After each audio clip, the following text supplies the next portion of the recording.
আর একজন ভক্তকে ডেকে মহাপ্রভু বলছেন যে আমার মনের একটা ইচ্ছা আছে, জগন্নাথ দেবের যে রথ তার আগের দিন যে গুন্ডিচা মার্জন করতে চাই, আমি ঝাড়ু দিতে চাই, আমি পরিষ্কার করতে চাই। তো সার্বভৌম ভট্টাচার্য এবং অন্যান্য ভক্তরা যারা মহাপ্রভুর এই মনোভাব শ্রবণ করেছেন, ওনারা বলছেন যে প্রভু আপনি কি বলছেন, আপনি ভগবান, আপনি কেন ঝাড়ু দেবেন, আপনি কেন এরকম সেবা করবেন? কিন্তু মহাপ্রভুর ভাব কি, নিজে আচরণ করে কিভাবে ভক্ত হতে হয় মহাপ্রভু তাই শিখাতে এসেছেন।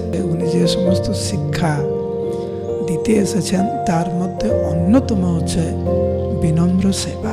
আপনারা দেখুন মহাপ্রভুর লীলাতে কারা প্রসাদ পরিবেশন করতেন, কারা মন্দির পরিষ্কার করেছেন, কারা ভক্তদের থাকার ব্যবস্থা করেছেন, কারা রন্ধন করেছেন, সবচাইতে উন্নত ভক্তরাই কিন্তু এই সেবা করেছেন। আর এই যে সংকল্প পূর্বক যে পরিকল্পনা, তার মধ্যে অন্যতম হচ্ছে বিনম্র সেবা।